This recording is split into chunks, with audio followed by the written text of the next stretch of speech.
Hi everyone, welcome to good reviews channel. நாம இன்னைக்கு 11 என்கிற கிரைம் த்ரில்லர் மூவியோட ரிவ்யூ தான் பார்க்க போறோம். இந்த படத்தோட கதை என்னன்னா, படத்தோட ஹீரோ நவீன் சந்திரா போலீஸ் ஆபீசரா இருக்காரு. இவரு கிரிட்டிக்கலான எந்த கேஸா இருந்தாலும் சீக்கிரமாவே சால்வ் பண்ற ஒரு ஆளா இருக்காரு. இவரோட சரகத்துல ஒரு பேங்க் ராபரி ஒன்று நடக்கு. அந்த கேஸ ரொம்ப சீக்கிரமாவே பார்த்து முடிச்சிருந்தாரு. இந்த மாதிரி சமயத்துல அந்த ஏரியால அடுத்தடுத்து சிலர் முழுசா எரிஞ்ச நிலையில பிணமா கிடைக்கிறாங்க. அந்த கேஸ இன்னொரு போலீஸ் தீவிர விசாரணை பண்றாரு. அந்த நேரம் அவருக்கு ஒரு ஆக்சிடென்ட் ஆகிருது. இதனால இந்த சைக்கோ கில்லர் கேஸ் ஹீரோ கைக்கு போகுது. இதுக்கப்புறம் ஹீரோ இன்டெலிஜென்டா இந்த கேஸ பத்தி விசாரணை பண்றாரு. அப்படி இருந்துமே அந்த சைக்கோ கில்லர் அடுத்தடுத்து இன்னும் நிறைய கொலைகளை கொடூரமா பண்ணிட்டு இருக்கான். கடைசியா இந்த கொலையெல்லாம் பண்ற சைக்கோ கில்லர் யாரு, அவரோட பிளாஷ்பேக் ஸ்டோரி என்ன, இது எல்லாத்துக்குமான விடைதான் இந்த படத்தோட கதை. இந்த படத்தோட பிளஸ் படத்தோட கதை கிரைம் த்ரில்லருக்கு ஏத்த மாதிரி பக்காவா இருக்கு. படத்தோட ஸ்கிரீன் பிளே ஸ்டார்டிங்ல இருந்து நூல் பிடிச்ச மாதிரி நேர்த்தியா போகுது. படம் எந்த இடத்துலயுமே போரிங்கா இல்ல. அதுலயும் படத்தோட லாஸ்ட் 30 மினிட்ஸ் பரபரப்பாவும் விறுவிறுப்பாவும் சம சூப்பரா கொண்டு போயிருக்காங்க. படத்துல அடுத்தடுத்து எரிஞ்ச நிலையில நிறைய டெட் பாடி கிடைக்கும். அதெல்லாம் படத்துல பயங்கரமா இருக்கு. படத்தோட ஹீரோ நவீன் சந்திரா யூனிக்கான கதையை தேர்வு செய்து அதுல பக்காவா நடிப்பாரு.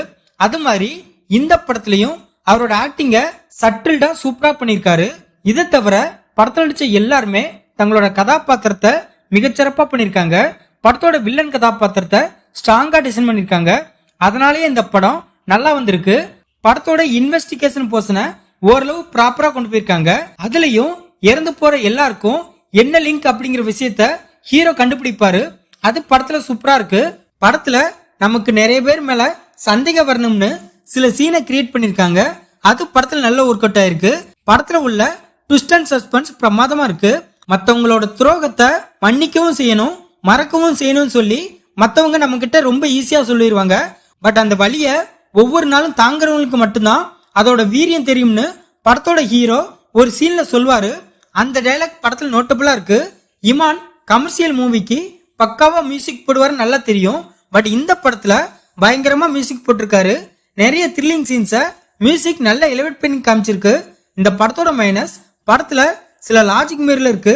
அதுலயும் குறிப்பா சொன்னா கொலை நடக்கிற இடத்த சுத்தி எந்த ஒரு இடத்துலயும் சிசிடிவி ஃபுட்டேஜ் இல்ல அப்படிங்கிற மாதிரி படத்தோட கதையை கொண்டு போயிருக்காங்க. அது படத்துல சரியில்லை. படத்தோட லவ் போர்ஷனை கட் பண்ணிருக்கலாம். படத்துல உள்ள பாட்டு படத்துக்கு ஸ்பீட் பிரேக்கா இருக்கு. படத்தோட கிளைமேக்ஸ இன்னும் கொஞ்சம் பெட்டரா டிசைன் பண்ணிருக்கலாம். இந்த படத்தை லோகேஷ் அஜில்ஸ் டைரக்ட் பண்ணிருக்காரு. இந்த படத்துல நவீன் சந்திரா, திலீபன், ரித்விகா, அபிராமி இன்னும் பலர் இந்த படத்துல நடிச்சிருக்காங்க. மொத்தத்துல இந்த படத்தை பார்க்கலாம்னு கேட்டா ஒரு டீசென்டான கிரைம் த்ரில்லர் மூவி பார்க்க நினைக்கிறவங்க இந்த படத்தை பார்க்கலாம். இந்த வீடியோ பிடிச்சிருந்தா லைக் பண்ணுங்க, ஷேர் பண்ணுங்க, சப்ஸ்கிரைப் பண்ணி சப்போர்ட் பண்ணுங்க. Thanks for all.